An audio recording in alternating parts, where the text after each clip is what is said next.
And we are live. Hello, everybody. Welcome to Bill and Ammon's Bogus Hangout.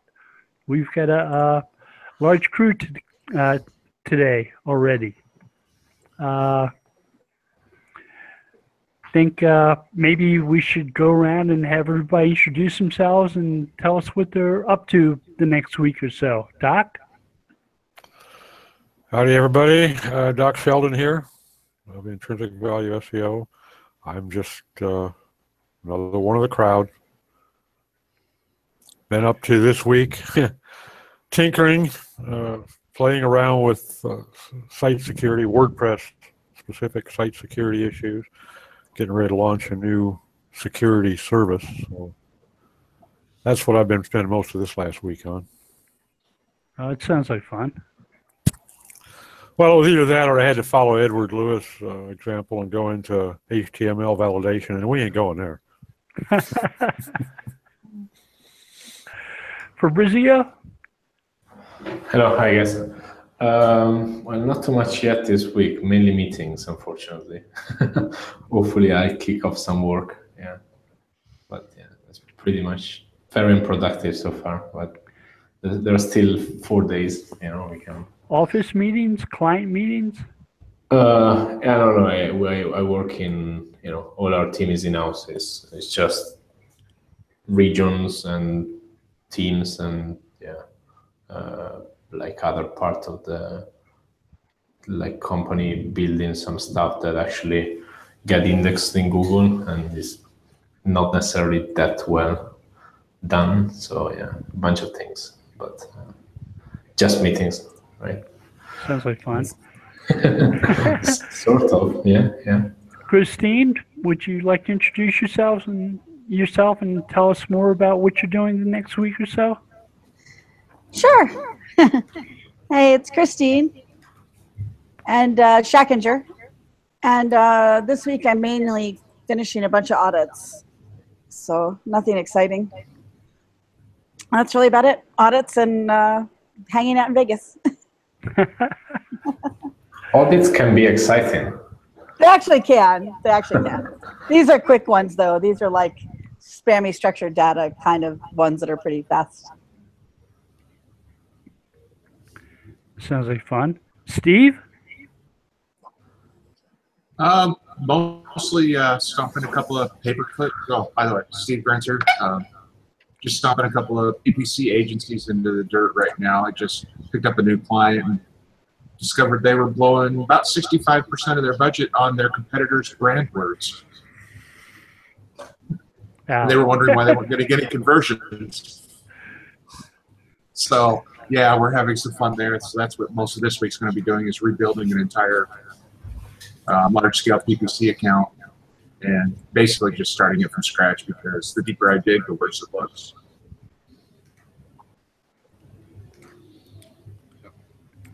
Sounds like fun. Terry? Let me see. I interviewed a couple of clients this week, accepted two, getting ready to fire one. It's quick. You replace the hours that the people that you're working with are not enjoyable with other people. That's how it works. If I don't like you, I won't work for you, period. I have a free zone. I think it's very good practice of like agency or consultant to actually interview their clients versus like being the one being under scrutiny. Because like it's a both side type of work. Like many agency, they take anything no matter what, right? Because sometimes you have to for some other reasons.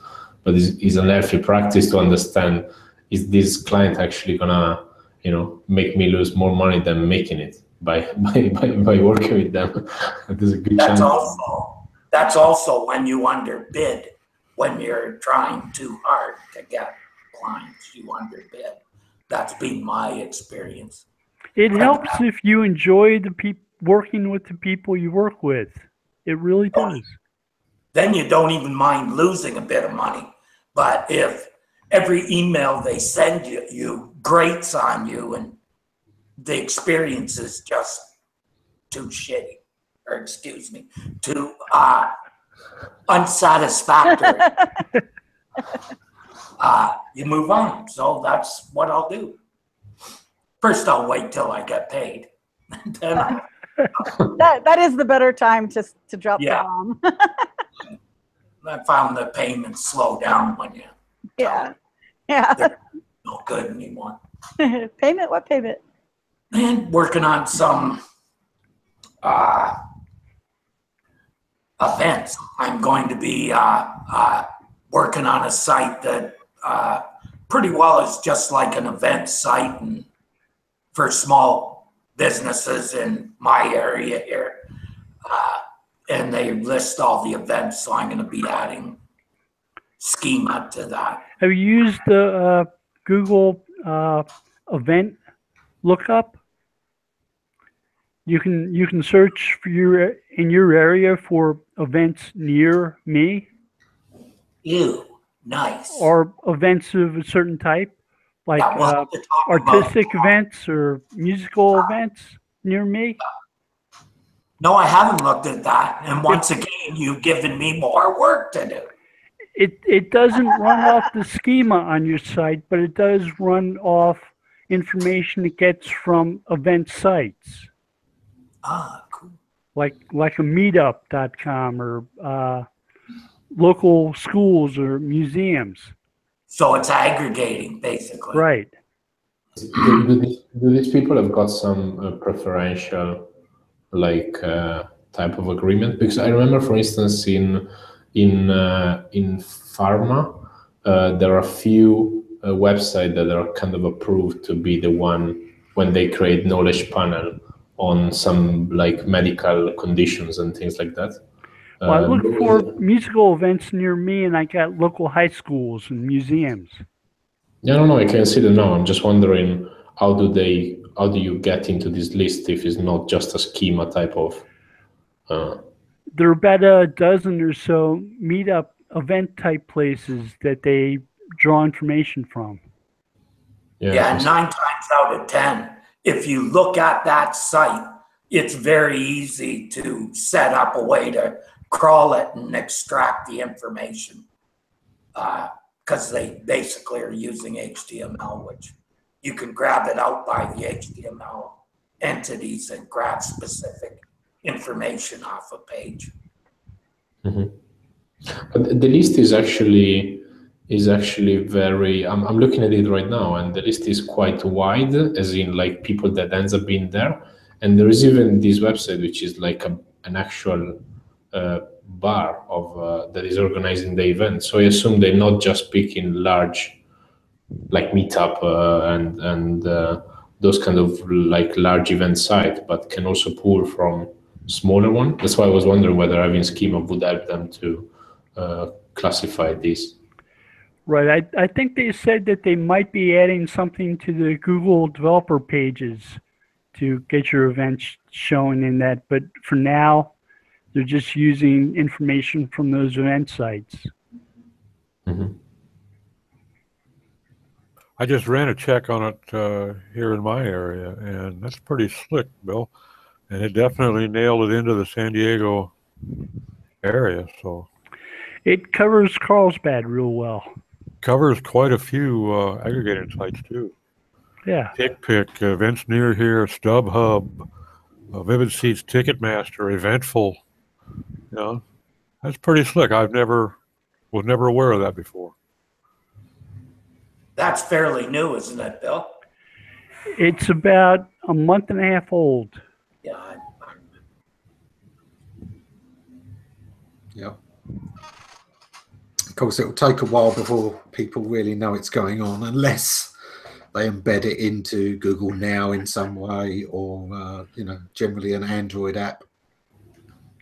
Right, or they start showing query refinements. I have noticed here lately that looking at local searches, I did one here about a week ago. I was looking for a list of car mechanics in the area. And it is car mechanics near me. And what they are giving out now, it used to be, 6 months ago, I would have seen 3 or 4 results in San Diego, and the rest of them would have been Omaha, New York City, New Jersey. And now I'm getting several pages in the immediate area. So they seem to have dialed in. This is working from desktop. They seem to have dialed in the results a whole lot in the last month or so. As you know, local and maps are very, very important to the mobile strategy, and of course are going to become more and more important with AI. Sure. And the stuff that's coming. So. Yeah, well, I was always getting good results from my phone, but from the desktop it was hit and miss, and it seemed now to be pretty close to the same. Have you done anything with Google Local Guides program? I have not, no. Okay, they do ask people lots of questions in that, and they're collecting a lot of data, and it may be making local results better. Yeah, I'm involved in that, and I get asked stacks and stacks of questions every day. It's ridiculous. Yeah. All you have to do is drive by a place, and you get a whole bunch of questions about it. Right. No, I am not going to review Walmart. I've been inside one store, and they asked me, "Are you inside the store next door to it? I think Would they you like to review it?" I do. I think they do that thing. I joined the program and I'm doing it just because I'm curious. It gets a bit spammy from their end, as in every time I'm not there to answer questions. But like I think they do this thing. Are you inside the store? Just to get better at not bothering you when you pass by, because many times you just pass by, or maybe you're standing in front of a shop and they ask you, like, "Are you inside?" If you walk in Oxford Street in London, within literally 2 minutes, you would have to review 25 shops. And right. I take a photograph of a sunset, and within a few minutes, Google's asking me, "Are you on such and such beach? Would you like to publish the photograph you just took to Google Maps?" Mm-hmm. But wouldn't that bill be similar to what they did with the reCAPTCHA and to identify words? They're using reCAPTCHA to identify street signs and street numbers.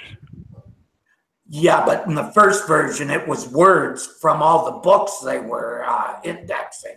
Right. And so they're doing kind of the same thing now with hyperlocal.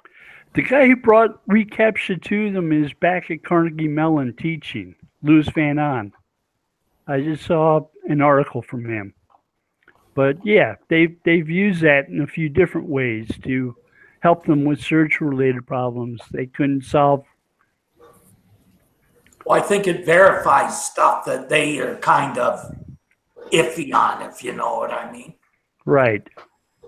I haven't seen too many reCAPTCHAs, though. They have that "I'm not a robot" box now. Yeah. Okay, same thing. That's reCAPTCHA version 2. Yeah. Yeah. But the main thing is they, I believe, have got more accurate positioning on maps technically, but they haven't yet built in that data. So although they can position you to the meter much more precisely, they haven't exactly positioned where the boundaries of the properties are. And I've seen a few things recently asking if I'd help improve the maps. And I think that's one of the reasons it's checking whether you're in the store or not, is they can work out exactly where that boundary is so that in future they will know. I guess on GPS now, pretty much, whether in the past, now pretty much there's no app or there's nothing on, let's say, Android that you can, basically you have GPS always on, versus in the past sometimes you were turning that off for battery and things like that. And so like if that is always on, you probably have more sense of like where, but still GPS can fail. I've been in 2 situations where, or like I was in a large station and until I walked to the other corner, I literally couldn't get a new signal, and literally I was in the middle of nowhere, right? And that's where I guess they struggle to. If there is a big shopping mall with a lot of stuff in there, 2 floors, 3 floors, things like that, they have to somehow, I don't know, if they use Wi-Fi or they use, I don't know what other stuff they could use. Right, because the GPS can't go through the building, can't go through the walls of the building. And also, if there are 2 shops, one on top of the other, yeah. My position, I assume, I'm not an expert, but I assume the position is the same. But they're trying other things like mapping electromagnetic currents from power lines. Yeah, they always think I'm in California. So I don't put on I don't use Google location services. Yeah. So they have to either use the GPS if I have it on or my phone to try to determine where I am, which is usually by cell tower, I understand. And so about 80% of the time when I'm out and about, if I do a search, they return me results for LA, which is, for those who don't know, 6 hours from here, 5 hours from here. Yeah, I've been battling with Google Local ever since we moved to Tennessee, because I'm in the middle of 3 cities, Lexington, Tennessee, Savannah, Tennessee. And whenever you do a search, you end up in Georgia or Kentucky or Mississippi. It's simply, you have to put a TN at the end of the search, otherwise it throws me to the wrong state almost every time. I can't use the near me in searches because it ends up never being quite near me. I don't use any I must of those. admit, for me, it's very good. Yeah. But I do tend to switch to maps first and then do searches and things like that. Yeah, it's actually quite annoying when like they don't fully push it to maps and they keep some of the experience on the web for maps stuff. And I personally feel it is not that sleek and everything. So you always need to jump on map at some point, right? But I assume that the more they keep you on this search experience, because if I go on map, I'm not going to Google again in traditional search, right? And then less. But this is it, because I didn't move here that long ago. Usually if I'm having to ask where something is, I'm only going to want it to actually give me the directions next anyway. So yeah, I switch just to maps first and then search, you know, for the thing I'm after.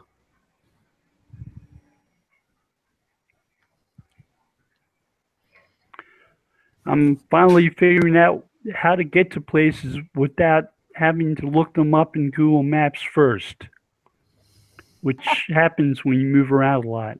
It does. And in Vegas, we have weird things where a street changes its name, but the street still exists about a block over. Oh, no. Yeah.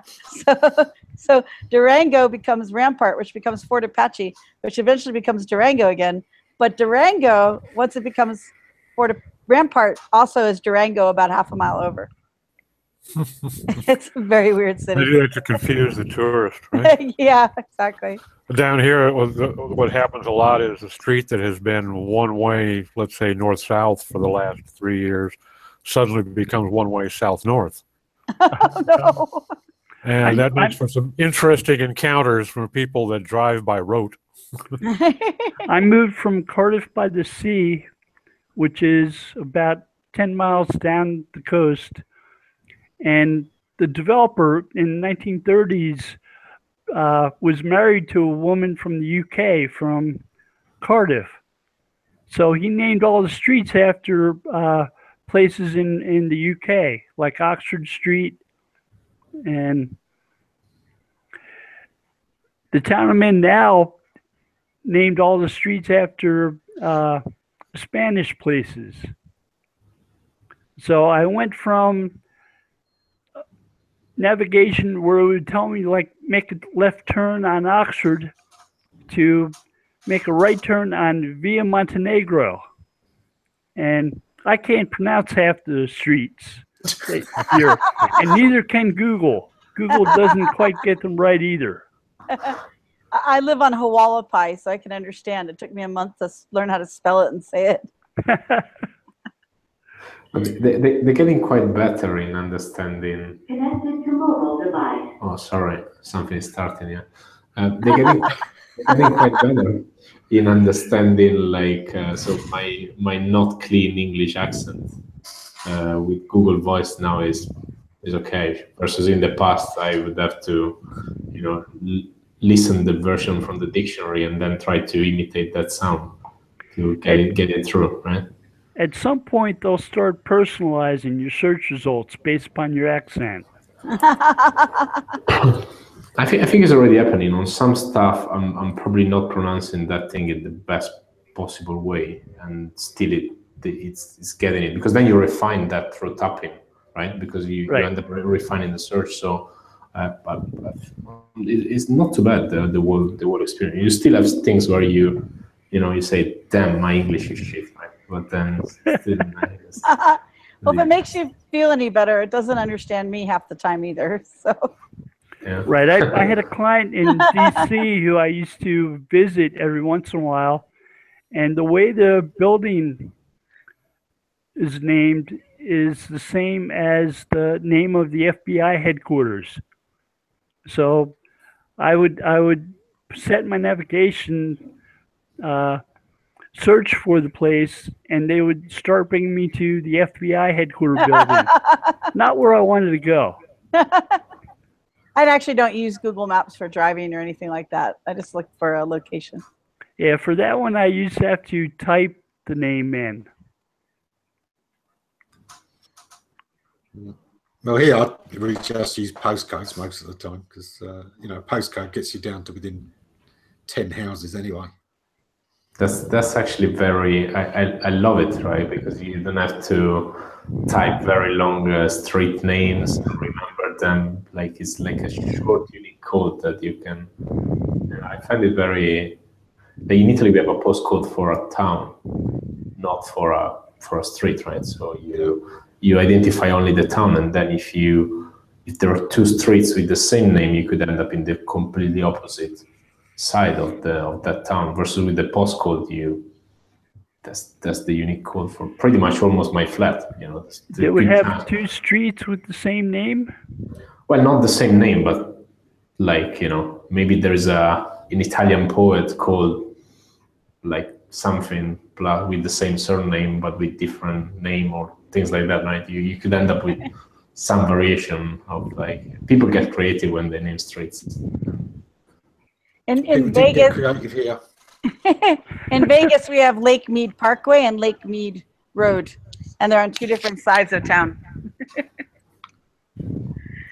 Here, almost every street is named after a street in London. Swindon was settled by a lot of people from London, so there's Oxford Street and Farringdon Road, and it's almost every street is a London place. Islington Street is where my doctor's is, and all London place names, which for a Londoner like me is kind of amusing. Believe me, their local version of Park Lane is not going to be the top place on the Monopoly board.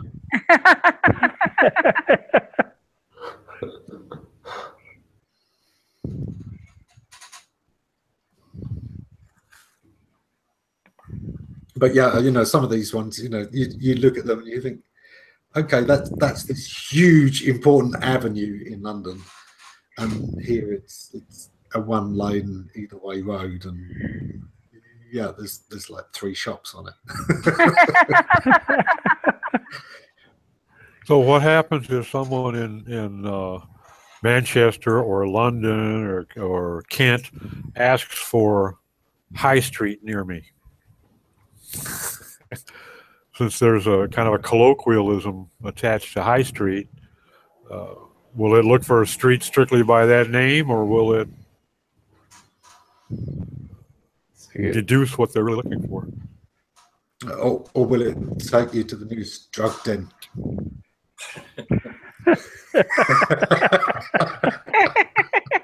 Wherever the nearest cannabinoid distributor is. Hey, it's legal here.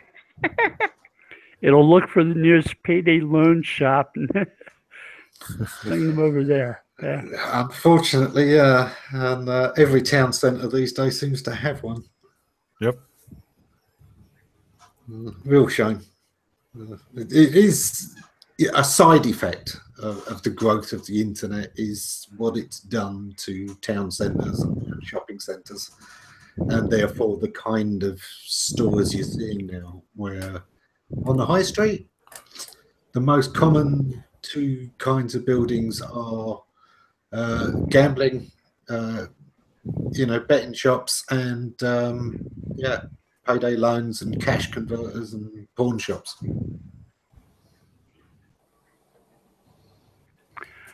I see a lot less of those out here in the West Coast than I did on the East Coast. I think, well, I mean, I don't know about you guys, but first I want to say, Bill, I love those headphones. I need to figure out where I can get a pair of those headphones. Those are incredible. Amazon, they said they were perfect for gaming. Those are awesome. In our small town, we have the exact opposite of stores that you would find on the internet, which is, I guess, a response to the internet. I mean, we have a store named Essentials that is essentially everything that is not essential to your life. It was named that way intentionally, but it's perfectly named. Like down the street from me is an antique bookstore because every small town in America needs an antique bookstore, like a vintage bookstore. We have shops that you can't fudge with the internet, which I guess is what's happening to small towns now. Like, what do you actually need? What do you not need to go to a big box store to get? Like, how can they? I don't know. Maybe it's just in my area, but it's, all the towns are fighting having those types of stores in their downtown so that they can do other things, so that there's stores that'll actually be there. I mean, even the True Value hardware store, like we actually have a True Value hardware store. You have to drive, 20 minutes to get to the Home Depot, but there's the True Value right in the center of town. I don't know. Maybe that's the response to, being able to buy everything off the internet now. There's certainly shops that will not last and shops that can survive despite the fact the internet is out there. I'm always surprised when I see one of the few remaining furniture shops. Because, the prices here for high street shops that sell furniture are ludicrous. They're ridiculously high. When you're looking at £300 for a generic table that you can get online for 100. Aren't those the ones that need like a showroom to be different? Like they actually need a showroom. Otherwise you would just go on potterybarn.com and order it and have it delivered. It seems like most towns manage to keep one of these shops, but it's mostly kept running by the retired people who don't want to use the internet.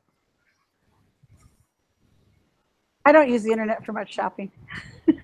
I'm like the Luddite in the crew.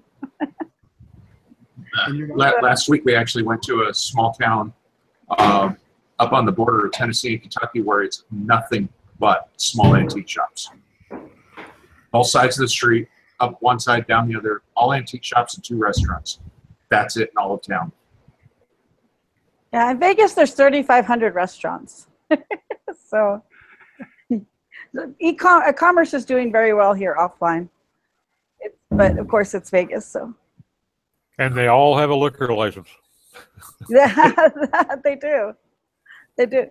But it is interesting that we're not as affected. But I think it's because the town is designed so conveniently that you're never more than 2 to 5 miles from anything that you need. So it makes it a lot easier to just go to the store and pick something up than wait a day or two to get it online. I mean, Vegas is the hyper reality of Levittown, Pennsylvania, or Levittown, New York. Levittown, New York being like the original planned city. And then you have Vegas, which is that plus like the fake Eiffel Tower and the fake French, the fake New York City and the fake this and the fake that, but it's all planned like Levittown. Have you ever been to Reston, Virginia? Yes. That was the first actually planned city, wasn't it? I think so. It was named after Robert E. Smith. He was still alive a few years ago, and there's a bronze statue of him in town, and you used to be able to capture photographs of him next to his statue. Well, it is an interesting thing, though, when you think about it. Planned communities are about optimization, right? Right. They had planned upon 8 of those, like Reston Town Center. They built one of them, or one lasted. Yeah, I grew up there. They're also supposed to have 2 other beltways, which they built over, which I'm sure they regret now. Had a 2-hour commute each way every day when I lived there. I've been on the commute. Yeah, that's pretty bad. But I think Vegas Commerce does well because it's very optimized for people to get to things really close and really quickly. So. All right, so I had to look because you got me curious. So Reston, Virginia was planned in 1964. Levittown, New York, and Levittown, Pennsylvania were planned in 1929. Oh, wow. Built between 47 and 51. But what's interesting about the Levittowns is that they were actually all planned and designed by the company of Levitt and Sons.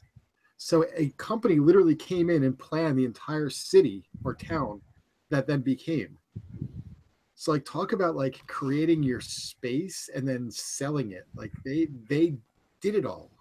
But yeah, it's like it's early search engine optimization. You were always, X number of clicks from your hardware store and everywhere else you had to get to. Well, yeah, there's truth to that, I think, because I think here my friends just moved from California and they're like, it's so amazing. Like I never have to be in my car more than 5 to 10 minutes to get anything I need.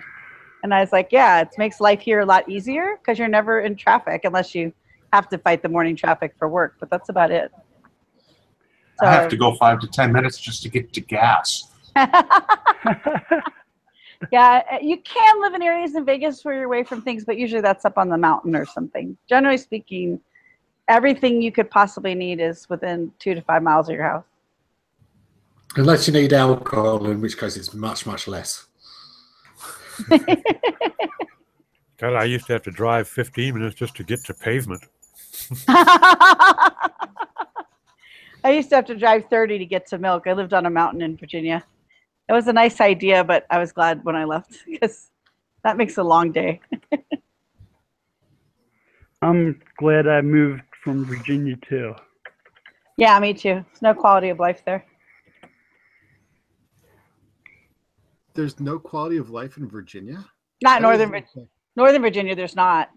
No, not in the north. There really isn't. You have to spend all your time getting ready to go to work, to travel 1 to 2 hours to get to work, to then work, then come home at if you're in Virginia, Northern Virginia, there will not be a car on the road at 10 or 11 o'clock at night and nothing open because everybody's in bed because they have to be up at 4 to get to work in the morning.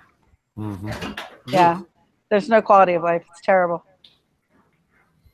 Yeah, even Ohio has cow tipping.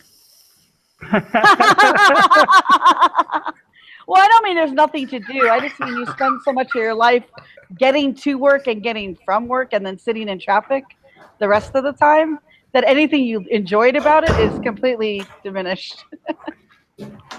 And when I lived there, I worked remotely, so I didn't have the commute.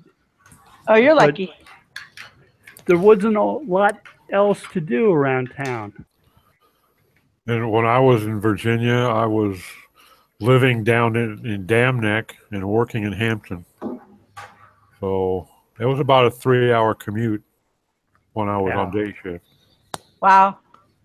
Yeah, and even if you have work from home, you still have traffic everywhere you go to get to anything. So there's no... When my parents moved to Northern Virginia and Fairfax when I was 12, you could get to D.C. in 15 minutes. By the time my dad moved last year, it took at least an hour, any time of day. Well, D.C. was the only place I really wanted to bother to go to. True. The museums are awesome. There were a few that were nice in Dulles. There was a Air and Space Museum in Chantilly, which was nice. Yeah. And they're doing cool stuff with wineries now. I went back, met up with Simon, and he took me to the local wineries. Apparently, there's Right. quite a few now. One of our clients is a limo service, and they have a winery tour and a brewery tour too. Oh, cool.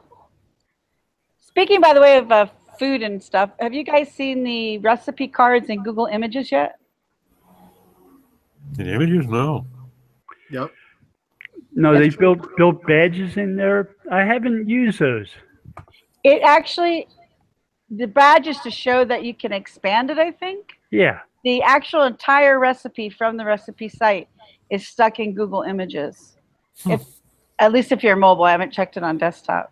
So if you're a recipe site, someone can get your recipe and you'll never get a clicker even though they were there. And that is based on schema. It is based on schema. You don't have schema, that doesn't happen.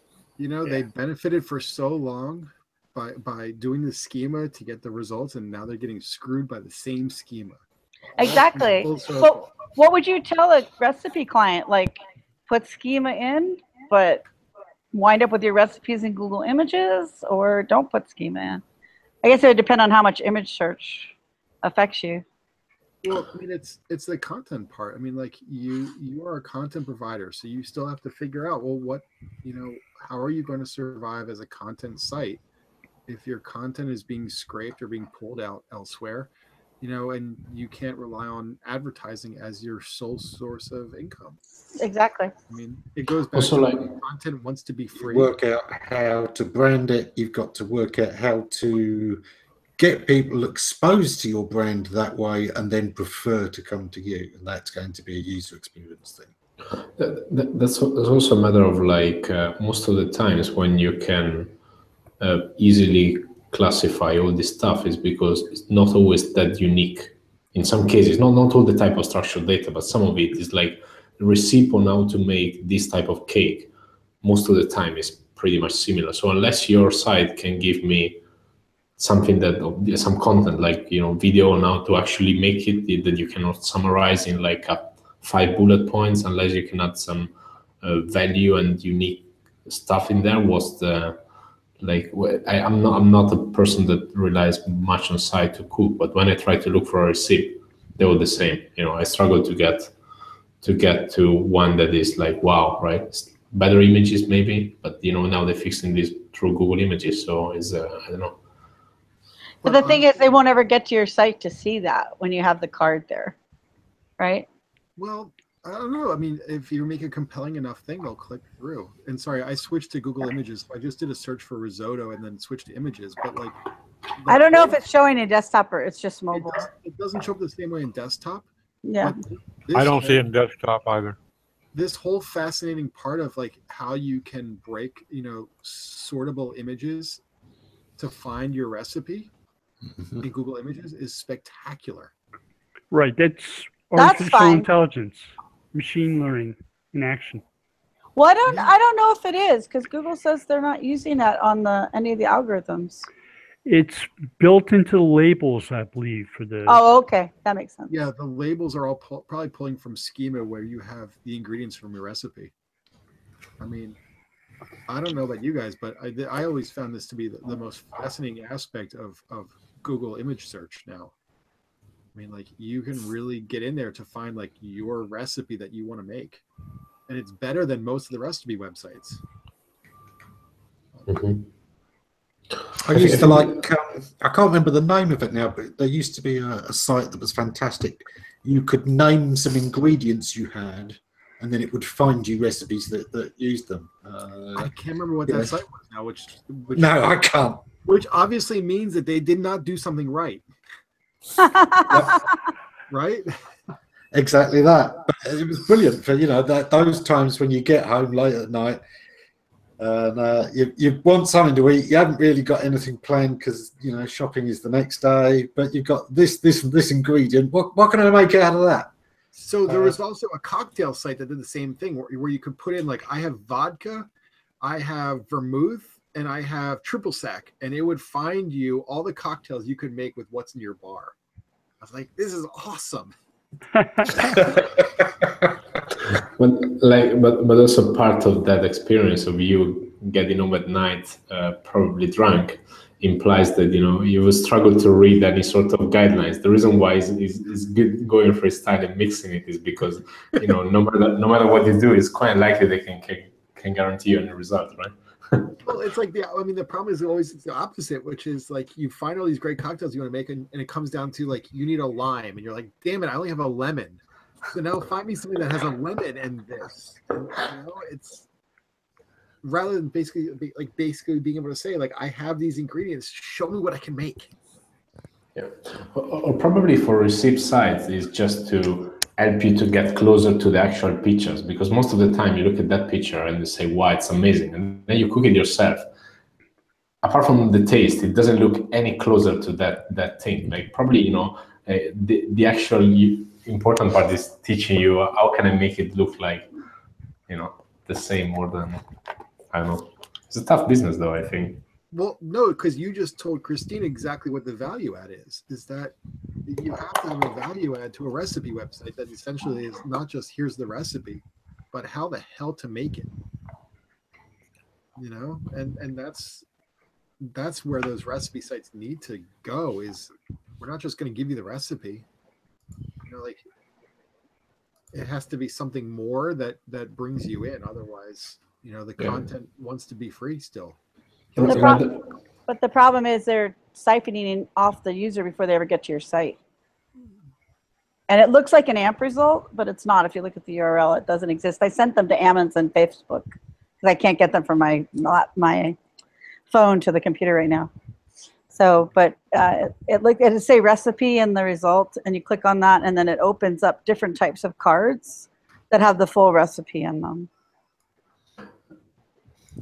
And probably another thing that on top of the, there is ratings on recipe on like how do you rate this recipe, but also what would be even more unique and valuable is success rate of people actually doing it, right? Like the recipe can be as good as you like, but if I cannot make it, what's the point of starting to, I just find myself very helpless in terms of using any of this information. I guess it's with all review sites. It's like how many people actually went to the restaurant, or how many people actually made that recipe, or how many people actually bought that thing, and aren't just like fans of the image, fans of the blog, fans of the restaurant, fans of the whatever. We all can agree that we can't trust what we read on the internet. So how much can we trust the reviews that people leave anyway? Well, often with recipe sites, comments and reviews tell you what's missing or what you can substitute or other information related in some way that adds value.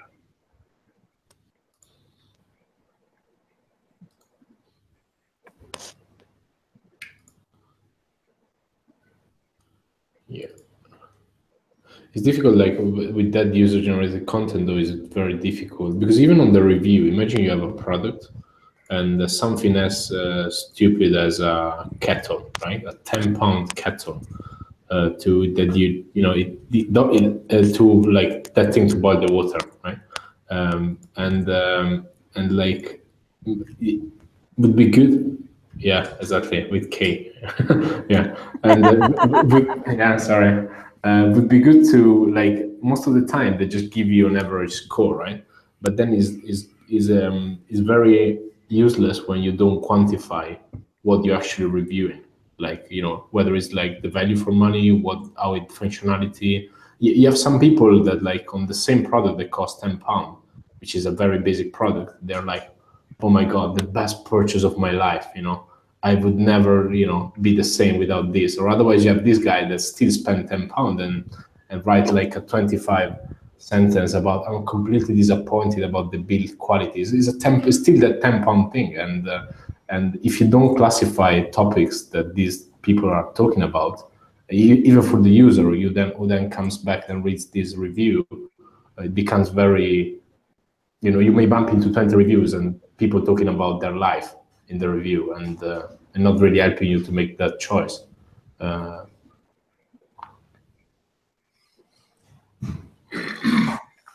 I think all that stuff's going to go by the wayside. Because personally, I would not advise anybody to put that kind of content on a website. Because in 5 years, it'll have zero value to you as a website owner. It will only have value for Google. That's it. Because they're not going to let those people come to the website anymore. They're going to do exactly what they did with images, which, you know, if there's no value for my guy, there's not real value for the users either. Well, that's kind of my question with like Google Home or Echo or any of those. If you're using it for branding or you have microdata that people need on a daily basis, temperature, reviews, locations, whatever, sure, I can see why you'd use it. But why would someone use it if there's no click to the site, no value to the site, and they aren't a brand that's worried about branding through Google Home? Like, what would you tell them the value is to them? There is none. Yep, nothing. That's my thought. Why? Now, But there's value to me for selling them a service that they can possibly use that won't help. what's that? I said there's value to me for selling them a service that they can't use. No, I would personally, I wouldn't do that. So, but like, I wouldn't optimize someone for Google Home. It would get absolutely zero value out of it. I can do other things for them that would be more impactful. But I do wonder. I do know Microsoft Bing is working on sending the link to a device so that someone will get a link to be able to click to it. At least that could have some value. But I was curious, like, what you guys are thinking about with all these devices that have literally really no value for most clients. Yeah, I quit doing anything for image search years ago because I found too many of my clients' images on other sites. In e-commerce, it's, you know, it's the bane of your existence. True. I think the question's a complex one. You know, what's the value of things like Alexa and Google Home? Well, they're another means of people accessing information. If you're able to monetize your information, i.e. you're promoting something that then people are going to buy, then great, you do that. But that doesn't mean that you just, everything that anybody does on that is automatically going to be good for your business, because not necessarily, no. You know, if people can order by voice, great, you know, why not? It's another thing like mobile. But, Ammon, from the day that they took that guy's patent, the one-click patent, ever since then, that strategy should be just thrown out the window, because we know the end game is it to be a one-click deal. That's it. It's a waste of time to do that stuff, because it will be, in the end, all of it done on Google. They don't see the value. Click? No click. In other words, it's I sell lampshades. How's Google going to cut out and supply that lampshade themselves? No, I mean the image of the lampshade. There's no money in having that get found, but there's no reason to optimize that. Well, there is, if I'm the only one that sells that lampshade. The low, that's it. But there are If I patented that lampshade and I'm the only one who sells it, then the further that image goes, the better, because I'll be getting orders I wouldn't have got otherwise. Yeah, I to your website so they can buy your lampshade.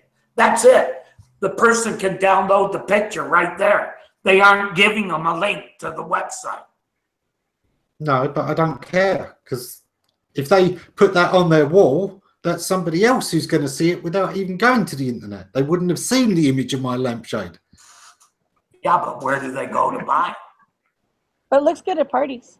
Well, this is it. They go, you know, oh, where can I find that? Maybe they'll pick up their phone and go, Google, can you find images like this one? Right, they'll do a reverse image search. Yeah. Well, and actually, as personally for my style of searching, I do use image search to look for something that I can't remember quite the name.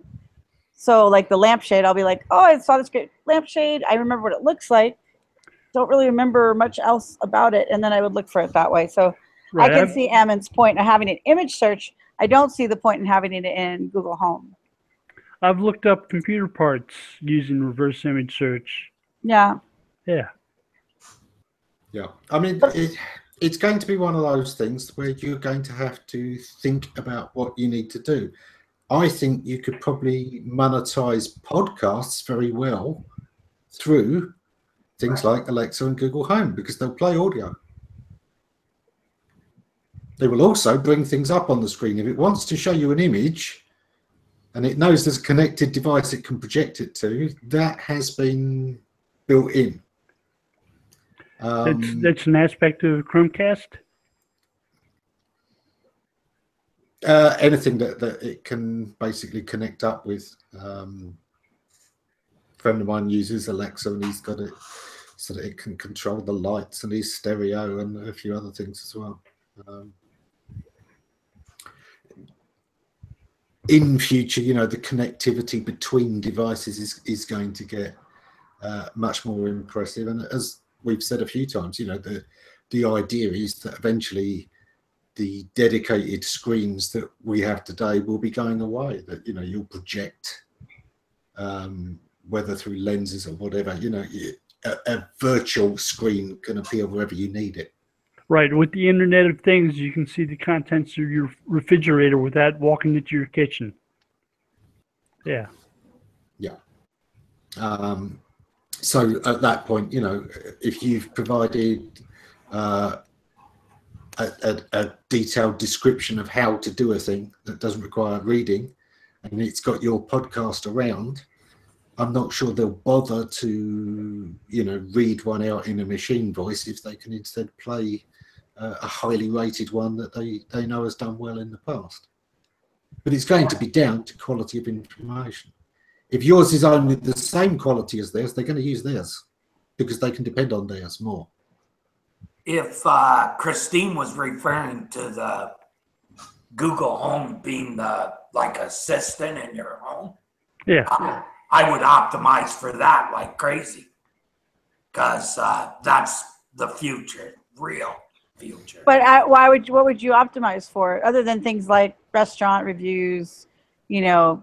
Products that people are just going to say, Google, I want to buy this, and it'll show you all that they have on. But it's not going to show you anything. Not now.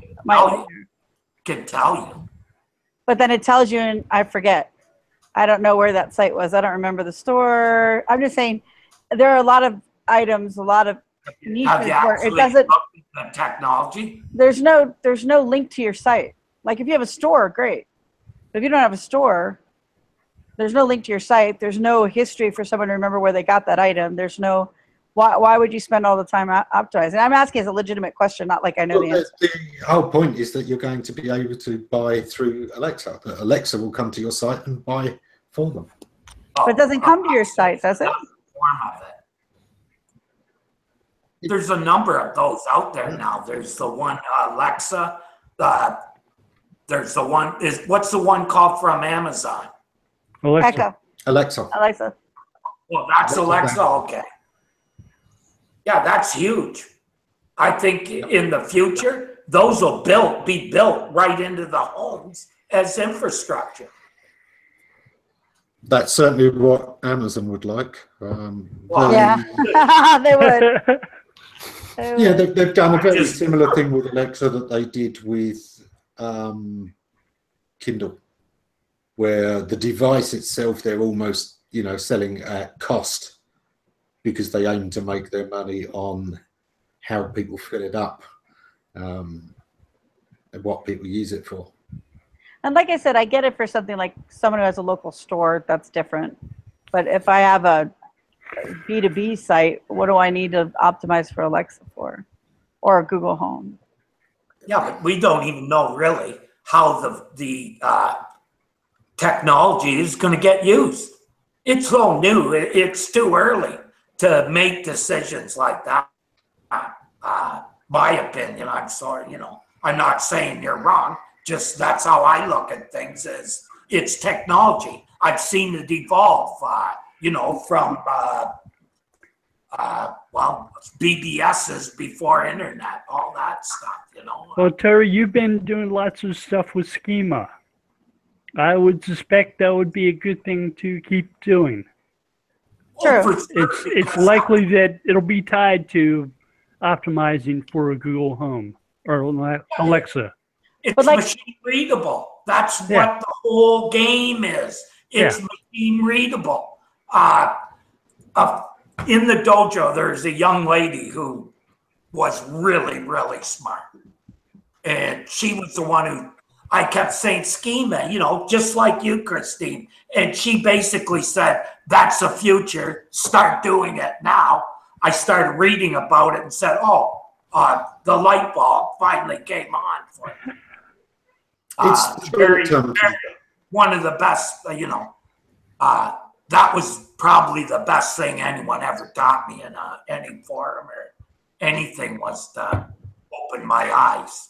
Just bear in mind that schema is a way of outsourcing training data. But the end game is within a few years for machine readable to mean readable. If you can read it, the machine can read it. And often the machine will be able to read it better than you can. It'll be able to analyze it faster. So schema is a short-term thing. And right now, you can make an edge for yourself through using it. But the whole point of schema is that they're going to roll out everything that they teach the machines to all the people not using it. So thanks in advance, everyone using schema for, helping out all the people who aren't. Same thing with, same reason why today you don't need to have meta keywords, right? And there's a bunch of things that you eventually train and then you get better. And this with Google, right?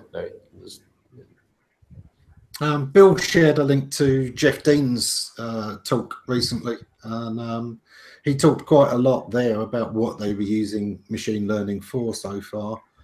And, there's some interesting trends in there, but the whole point is to get to a level where you don't have to use special languages for the machines to understand. We've got that already, and the whole point is to be getting away from it to devices you can talk with. You don't have to code stuff. Where did Bill go? Someone rang his doorbell, I think. Pizza delivery. We are just about at the top of the hour, so let's find out what everyone is going to be up to in the week ahead. Doc, are you there still? No, Doc's obviously got somebody at his door too. Or... Fab? What are you up to this week? Weekend, I don't know. There's a bunch of things. More meetings? No, hopefully not. Just deciding some stuff, maybe not discussing. Yeah, this is it. You expanded your team. You hired all these people. Now you have to meet with them. Yeah, that's part of the thing as well. Like, there's a certain amount of time that goes into, first of all, onboarding new people, but also when they're here, just to have like one-to-one on half an hour a week to check out how things are going. And we often discuss stuff that is, we need to make some, it's not just to have a chat on, hey, how are you doing, right? But still there's like some ongoing stuff that having more people adds incrementally some spending time with them, otherwise there's unfortunately people are not robots that can independently do stuff and just solve problems. They absorb a lot of problems, but we need to work together. So but it's fine. It's good. It's part of the game. So it's not complaining. Just sometimes it's good. You end up. There was 1 week when things were not moving on anything that you could touch. Then I ended up translating for the creative team a video in Italian. Like that was the least useful thing I could have done in the company, but at least there was something real happening on the back of that that week. So I translated a few sentences from an Italian video just to get it pushed out. But yeah, but usually we do stuff that matters. It's just that. Yeah. Kristen, you didn't get to introduce yourself at the start. What are you up to this week? Not really a whole lot. Just finishing my audits and doing some articles and hanging out in Vegas. That's about it. I don't know what my weekend plans are yet. I try not to look till Thursday. So, but yeah, really just try. During the week, I primarily just focus on working as much as possible so I can really enjoy the weekend. All right. I must admit, I generally try and focus on working as little as possible as a general rule of thumb. Well, I'd like to get to the point where that was my life, but right now, it's either I work a little less during the week and work on the weekends, or work more during the week and don't work on the weekends. So, Yeah. Kristen? I'm still working on moving my life into something that I can actually do something with. Yeah, moving on. Is there something about dragon slayers on the board behind you? Oh, yeah, okay. So this was like an old project that Grizz and I were going to put together. Some of you might know him, Griswold Grimm. He's known as on Google+, David Wells in real life. But anyways, we were going to create this thing, and it was actually before Codebreakers, I believe. We'll have to check with him on that. But yeah, it was kind of fun. Like, there was a point in time where I was like, I have a million things to do, and I can totally do every one of them. And now I'm a slave. So. Yeah. Next. I like the fact that your head is now a gift. It's gift wrapped with a bow and everything. Oh, my head? Are you talking about the cat ears? Steve, what are you up to They this make week? me feel better. It's like my safety security blanket or something. Okay, go on. Steve.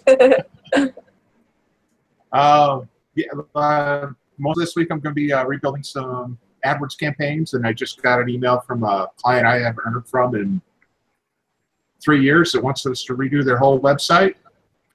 And I'm going to start building cabinets this week, getting back into woodworking again, getting away from the computer more. Cool. very fun. So first project just for my wife, redoing all the closets. I just realized I sleep with my toolbox.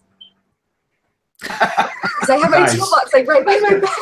I'm not going there. That's too easy. Not a good thing at all. Yeah, power tools by any chance. Terry, what? No power tools, all manual. Terry, what are you up to this week? Probably working on and I'm supposed to build an app to do announcements around Toronto area. So that's why I was interested in the program Bill was talking about, because that's what I'll basically be doing is allowing.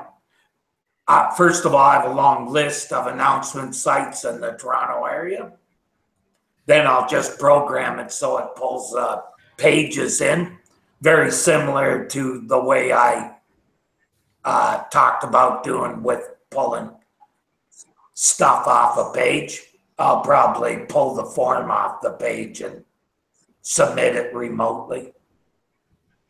And if they have a CAPTCHA, figure out how I can beat it. Cool. Did you say announcement sites? Yeah. Oh, I want to learn more about that. One of my clients does events. They have a seminar and training rooms where they do events, and other people have events. So I'm gonna build like a event also for their events and for people to submit to. Cool. Look. Doc, what are you up to this week? I still got some tinkering to do on a couple of sites. Yeah, just some fine tuning, and I'm going to continue expanding this security thing. That should keep me off the streets for a couple of days. And just before we go, Bill, how about you? What are you up to this week? I'm playing catch up. I've got a bunch of audits that I need to catch up on and do and figure out how to crawl. And once I figure out what's on the sites, provide recommendations for making them easier to crawl for the search engines. Yeah, I did the world's fastest audit for a friend last week, or rather a friend of a friend, that they got in touch through this friend. He said, you know, I've recommended they get in touch with you. I said, is this the site that's blocking Google via the robots tag on the homepage? Yeah, okay. That answers that question then. Yeah. I wanted to know why they dropped out of Google. I have recommended that if that's there, they should get in touch with my company for a full audit. But yeah, I think at the moment they're just fixing that bit. People should get rewarded on how fast they fix problems, not just like the size of the problem, right? Because it could be very little, but if it takes 2 weeks to find out, it's probably worse than. Well, that's the whole thing about the plumber. Some sites you can tell within 10 minutes why they're broken. Yeah. Oh, this was 10 seconds. Yeah. Yeah, it's line 16. Meta That's how I got into SEO. We're just opening the robot tax, fix the site. I must admit, I've seen things that were very, very fast to spot in the past as well. The only reason you then do a full audit is, you know, you're checking there's no other issues as well. Because if that slipped by and it was that obvious, what the hell else slipped by that wasn't obvious? Exactly. But yeah, it's things like sites that had their 404 page not giving a 404 and all errors were redirecting to it, which made the site a bottomless pit. Yep, bad idea. It's amazing how much that can tank a site, and just fixing that can be an instant fix for a site literally in 2 days. Anyway, we are at time, so that's all we had time for this week. Hopefully people will catch us again next time. Thank you. Thanks, everybody. And now.